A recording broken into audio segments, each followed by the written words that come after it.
Welcome to Coast, and happy Easter Monday for all the Eagles fans out there. Great to have your company. Steve Bandy, joined by AFL.com.au reporter Nathan Schmook to have a little bit of a chat about the Good Friday game against the Bombers that does seem an eternity and many eggs ago. How are you today, Nath? Mate, many eggs ago. I've been filling up, but it does seem like a long time ago, doesn't it? But much more enjoyable game from an Eagles perspective. Of course, but I mean, that's your ultimate mixed emotions type result from the Friday night being there. You've got your fans and coaches who are just so proud of the players' response. After brutal recent performances, the intensity and the pressure around the ball from the get-go was so evident, just a lightning start. And when Cripper snaps his goal in the second term, we are just on. It's 29 points. It's looking unreal. Then they start to reel us back. Peter Wright, how's your inclusion going for your first game of 2025, Nate? Pretty important. 6 goals coming in. It was a massive performance from Peter Wright. But you're right, just a competitive performance, which is what I want.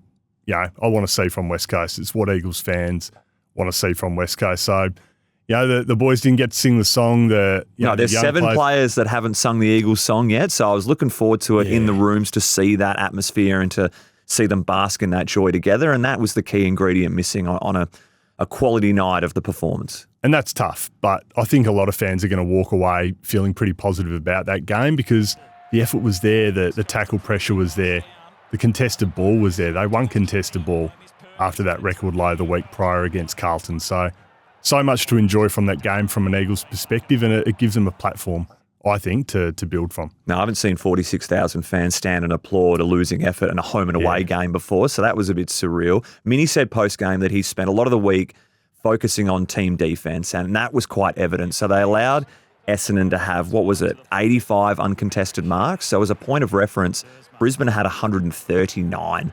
So they really tried to tighten up. Bombers love using it short. I think one of the top-rated teams for doing so. And they plugged those holes so dramatically. And when you have pressure around the ball and can have team defence set up that way, they attacked on turnover really effectively. Yeah, and there were big standout moments in that way. I think the way that they pressed the Bombers and took away those short kicks. But then just the contest efforts. I think of Brady Hoff on the wing and winning that contested ball, some big punches in the air. I think of Jack Hutchinson crashing in for tackles.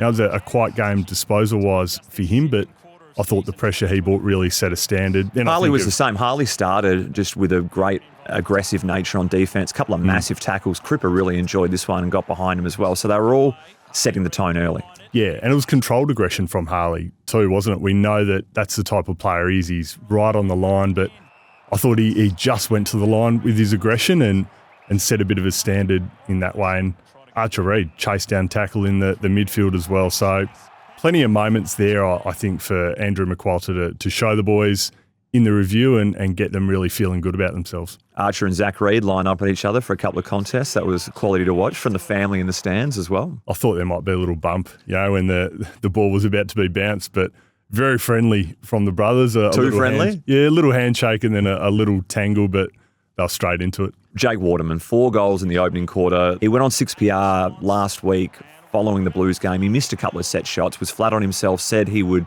spend extra time on the track to right the wrong. And boy, was that evident from the get-go as well. It was a massive first term and great leadership, I thought, from Jake Waterman to show the team what's required when you may be just off your game. And he came back and was outstanding. And he had the matchup on Ben Mackay, who might have been the tougher matchup, but he absolutely forced a change there from the Bombers. Jordan Ridley, probably a better matchup in the end for Jake Waterman and did the job in the last 3 quarters. But those 4 goals in the first term, I don't think an Eagle's done that since Jack Darling, which is a massive effort from one of the leaders at the club. He would have liked a few more in the night, but was involved in 4 more scoring attempts or scoring involvements throughout the game, so kept busy.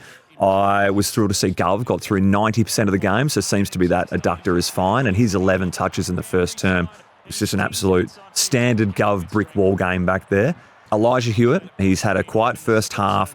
He's followed up with 17 of his 22 disposals in the second half, 12 contested. His burst through stoppage is just one of his best attributes. His balance here in this clip where he's running backwards at full pace and gives a perfect handball, but just to a teammate with an opponent on his trail. It was the first time he'd played a game exclusively on ball, so no forward rotation.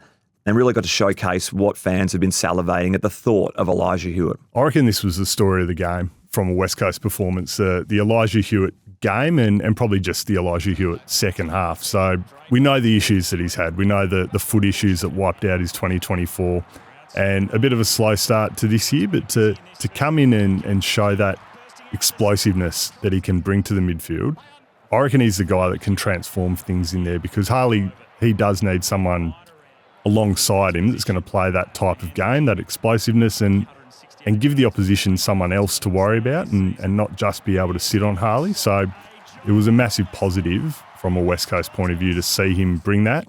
And a week later, from a concerning midfield performance, suddenly we're looking at West Coast a little bit differently. So he's kicked 2 goals on the night, almost 3, 1 touched on the line. I think he was 4 goals 10 entering the game. Probably the best celebrator in the West Coast Eagles team.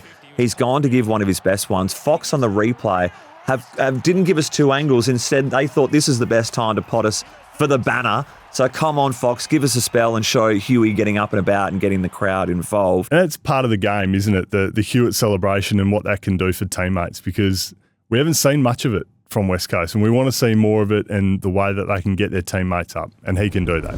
For all the Eagles fans out there, whether you're keen to jump on a team charter flight with the players or upgrade to some premium seating for our next home Optus game, eagleshospitality.com.au is where you can find all that information.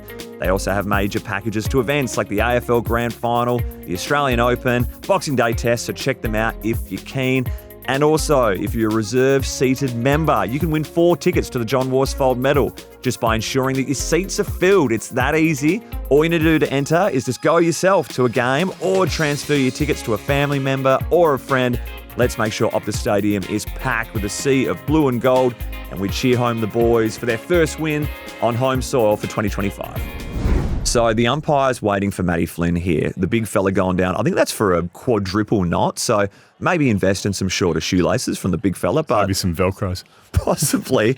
But can this be exploited? If you haven't got your midfield set up just right, can you just throw your boot off as the ruckman and go, oh, hang on, I'm not quite right? Because this doesn't work for any other player on ground. No, especially if you're in West Coast position, you may be trying to get some players back. You're trying to plug those holes against Essendon. Just, undo the knot.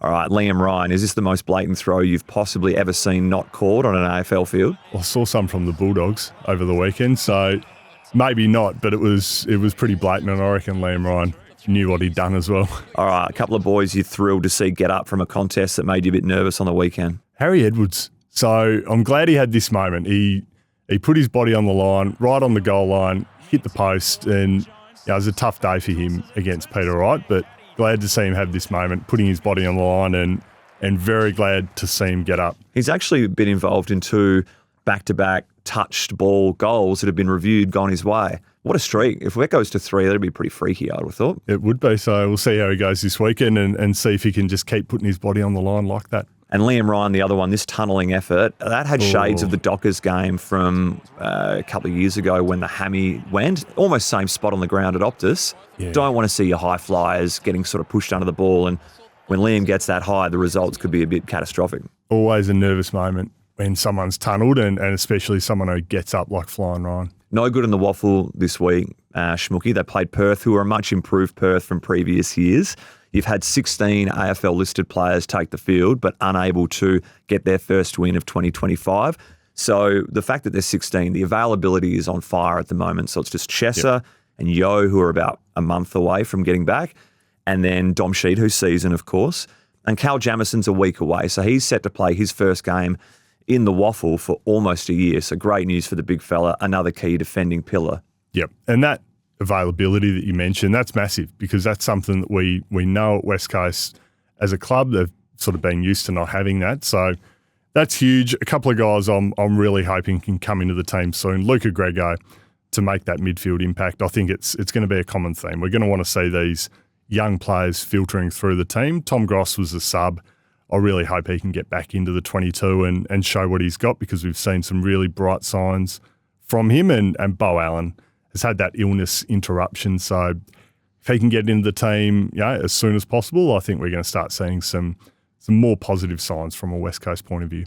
All right, so we've got the Hawthorn game next week. It's many moons away now. It's the final game of Sunday afternoon on Fox. What are you to expect?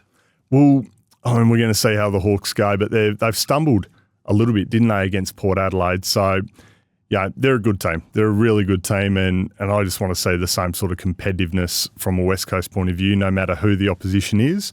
I think the big decision's going to be with the tools, isn't it? We've got Oscar Allen coming back into the team. Andrew McQualter declared that in his post-match press conference. So I think big decision for West Coast to make as far as how tall do they go in that forward line. I think you probably have to lose one. So is it a case of managing Archer Reid or Jack Williams, who, especially Jack Williams on the weekend on Friday night, showed some really positive signs with his goal kicking, with his competitiveness, with what he could do in the ruck. So that's going to be a big decision. And then do you move someone back? Does Oscar play back like he had before and change things up in that part of the ground? Yeah, it'll be an interesting watch, no doubt, as the week goes on. And finally, to finish up, I wanted to highlight something from the Blues game that caught my eye. It was earlier on the Friday.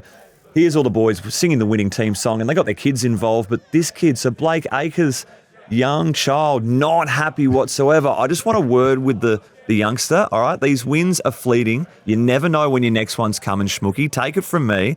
In the words of Billy Madison, you got to cherish it. I hope that they can improve and find out that winning ain't so bad. Chin up. Enjoy it as best you can. Yeah, young fella was not enjoying that, but a shout out to Jack Silvani. Just went for the foot tickle, which as a father of three, I find the foot tickle, if you can go to that in tough times, it's a really big move. And Jack tried that on, didn't work on the young fella, but good on him. Great trade secrets. Schmooky, thanks for joining us. Go and enjoy some hot cross buns. It's a Monday public holiday. You're working here with me. Appreciate it. Go and enjoy yourself with the family and appreciate your company. Good on you, Thumper.